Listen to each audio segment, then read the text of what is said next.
All right, we are back on MorningLine. Thanks for joining us. As you see with us right now is Metro Councilman Bob Mendes, chairs up the Budget Committee. After we're done with this segment with Councilman Mendes, we'll be joined by Mark Cunningham. He's with the Beacon Center, of course, publisher of the Pork Report that may have a different take on some things that we're hearing from some of the council members. We'll hear from him in a moment, but I wanted to continue with Councilman Mendes and just ask you then, so it is a proposal, right? So what else can the council look at? Are there other ways to raise money?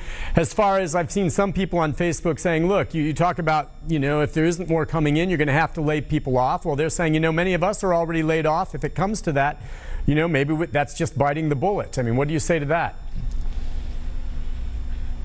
Well, I think people rely on government to be there in times of need. I don't know.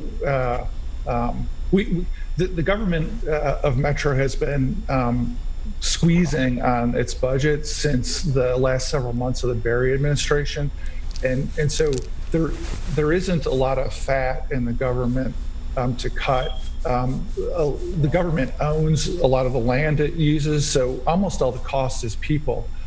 So if you start laying people off, you do lose parks, libraries, community centers, fire, police, slow down codes.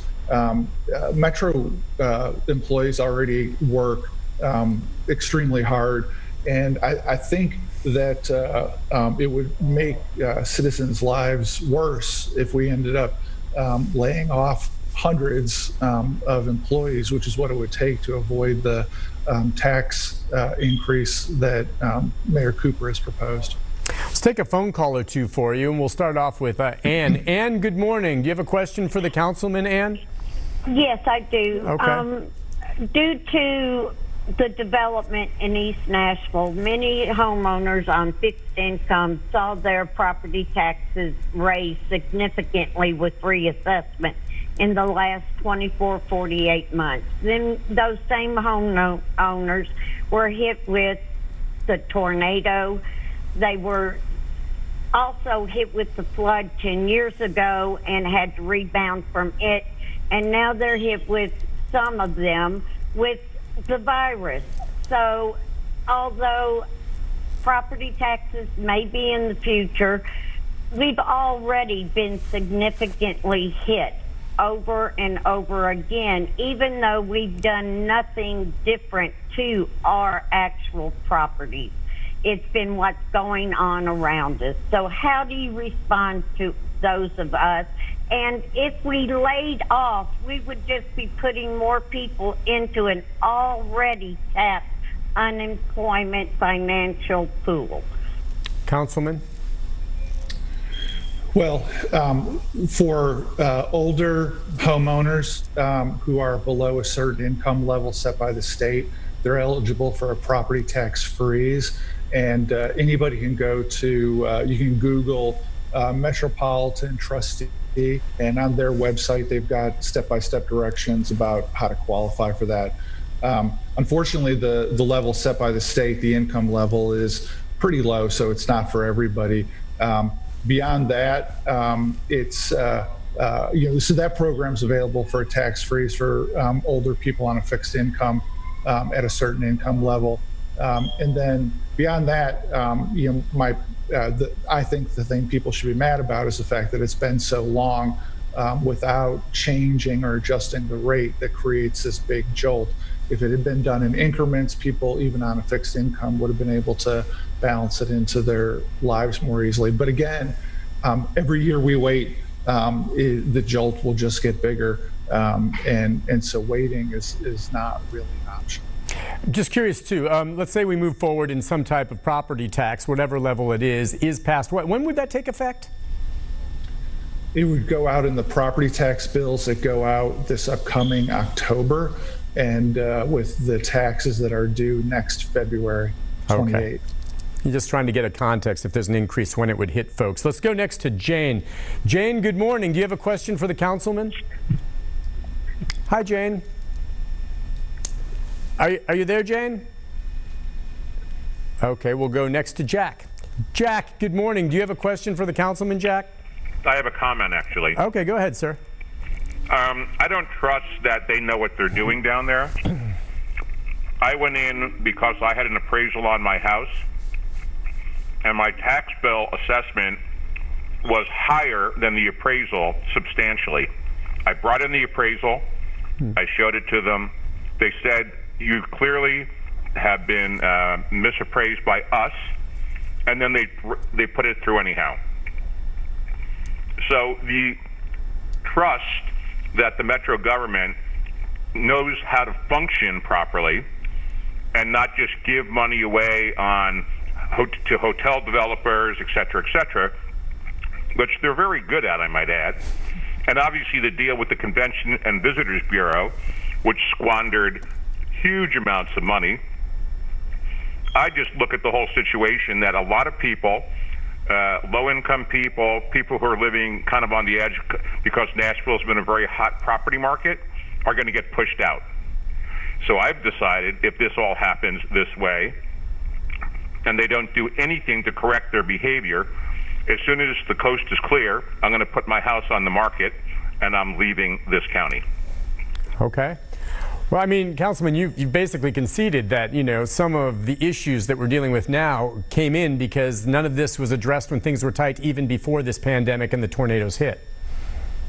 Right, and listen, I've been in office. I just started a second term. The single biggest thing I worked on my first term was trying to get more transparency and information around economic development incentives. I firmly believe that the fact that the city doesn't have a written policy about what it's trying to incentivize, where it's trying to incentivize it, and how to measure it tends to make people mad about economic incentives. I think that I know for a fact, I spent the last 4 years on Metro's audit committee. I know for a fact that if you waved a magic wand and got rid of every single last economic incentive that we've got going, which would be a bad idea, but if you got rid of every last one of them, of the dollar rate increase that the mayor's proposing, you could dial it back to about 85 cents. That's about the value of the economic incentives we have. So it wouldn't change the conversation, but that doesn't change the fact that the caller has a right to be unhappy about that. I've been unhappy about it and worked on it all last term, trying to make it more transparent. And it will be, but it'll take a few years to get through the deals that are from already 8 or 10 years ago that weren't very transparent. I would imagine, in light of what's happening now, not just Nashville but other cities, in terms of incentives and deals to attract other businesses, I would think a lot of that's probably gone away, correct? I mean, I don't see that coming. Not that businesses necessarily are moving that much, but I mean, is this going to be a new normal where it's not going to be quite the giveaways we've seen in the past, even though I hear you saying it's not a huge amount comparatively speaking? I think these things ebb and flow. I think cities compete with each other, and a lot of people can argue that that's not smart, but the reality is cities compete with each other, and sometimes the market is hot, sometimes it's cold. I do think I agree that probably going to be a little cold for a while in the incentive arena. You know, when you do give incentives to bring things, be it some business or bringing the NFL draft last year, a lot of people need to, you know, have this question answered as to, you know, we see all these things coming in that we've brought in, and shouldn't that? And maybe you can characterize how that money is spent and how it's used. I mean, there's an image in a lot of people's minds that we set a record for attendance for the NFL draft. Who knows how much money came in there and how much tax revenue was generated?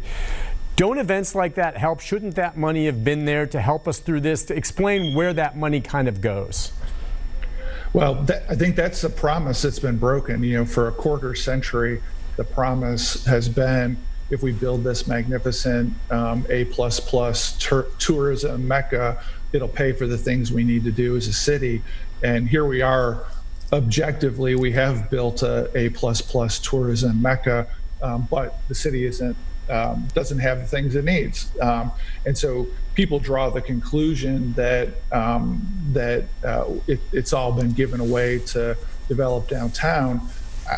My view for a number of years has been that we've gotten out of step with historic practices for For 1980 to 2005, the tax rate changed every 3 years, and now we've done it once in 15 years.